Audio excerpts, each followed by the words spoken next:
about my story. So I picked out some moments that I hope will allow you to see how I ended up where I am, and then share a little bit with you about what matters to me and what's important to me and why I'm doing what I'm doing today. So to start, I am born and raised in Long Beach, California. Do you all know where Long Beach is? Yeah? Okay. So that's my high school, Long Beach Poly High School. There's a couple of famous people that went there: Snoop Dogg, Warren G, DeAndre, our campus safety from last year, he went there. So that was a huge high school. My high school had 5,000 kids. So that was a really overwhelming experience. You're in a school where you really have to find your own way. A school that big didn't mean that I would have an opportunity like you all do to connect with your peers or your counselors or your teachers. I had to find that on my own a little bit and practice that on my own. So I really tried to use those 4 years that I could to get engaged in the ways that I could to be prepared for college. When I left my high school, my big high school, I went to UC Berkeley, which is in the Bay Area. That's the logo. You'll see some kids wearing that sweatshirt. And I was on the dance team, so if there's any dancers, people that are dancers or cheerleaders, you might not know, but my dance career paid for all 4 of my years of college. So I graduated with no student debt because I was able to use dance and cheerleading as a way to pay for that. So a lot of people think it has to be football or soccer or basketball, but if you're interested in the fine arts, there's ways that you can finance your college through that. So I was a dancer, that's me at one of the football games. And while I was at Berkeley, I went to school thinking that I wanted to be a lawyer. That was what I was thinking was my passion. So I was studying political science, I was studying criminal justice. I thought that was my calling in life. And while I was there, I learned about a volunteer opportunity at San Quentin State Prison, which is just about 20 minutes outside of where I went to college. They were looking for volunteers to come in and teach GRE classes, which are or GED classes, which is basically when you don't graduate from high school and you don't have a high school diploma, you later in life can take a test called the GED, and that will give you a high school diploma. So I was assigned to work with men with life sentences, so they were not going anywhere. They wanted to have their high school diploma. They didn't have their high school diploma. So I started off volunteering with these men, helping them prepare for this test. And in preparing and working with them, I started to learn a little bit more about them. Now, the men I was working with had life sentences, so they weren't 18 or 19 years old. A lot of them were 40, 50, 60 years old, and the crime that they committed to get them to where they were, they did when they were 20, 21, so long ago. In working with them, I started learning more about their history, about their family, about their stories. And a common theme that kept coming up in the stories that I talked with them about was school. For most of them, their kind of disengagement started at school.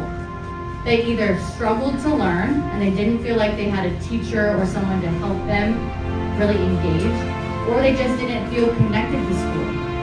They didn't have a class that they loved, they didn't have friends that they loved, they didn't have a sport that they loved, they didn't feel welcome at the school. They felt like they were always kind of being yelled at or sent away.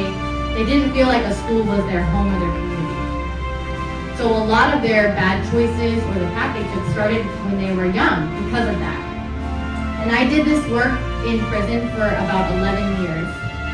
And that made me take a sidestep. So in order to go to law school, you have to take something called the LSAT, which is this big test you have to take. I took it 3 times.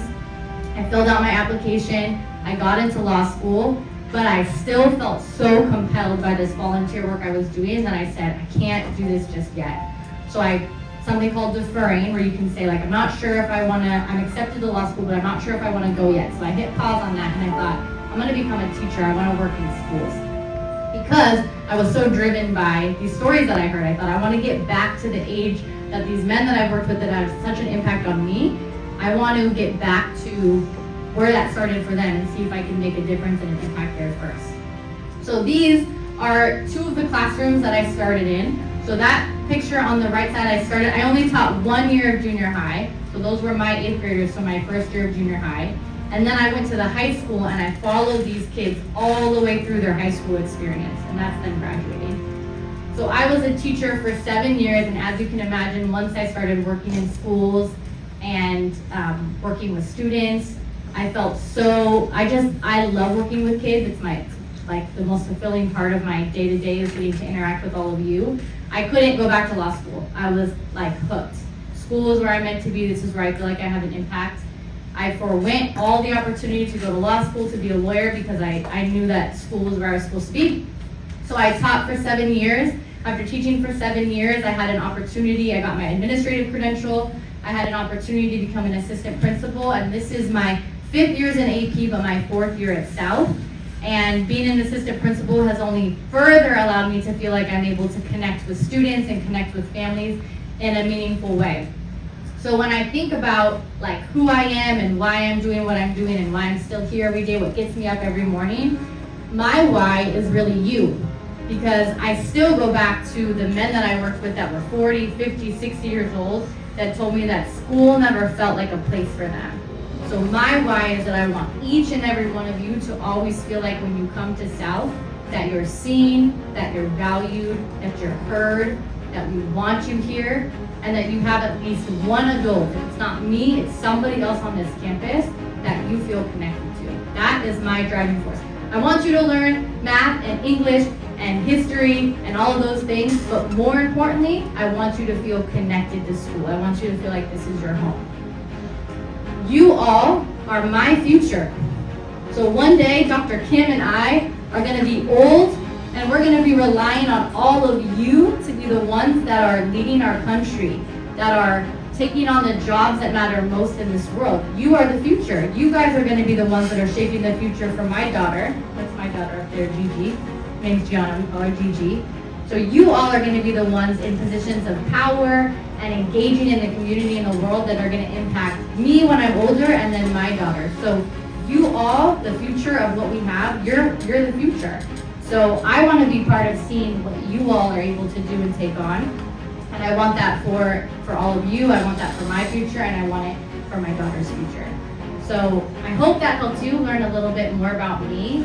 I'm excited for you all to do this project, and I hope that Dr. Kim will invite me back when yours are ready so that I can start to hear a little bit about your stories.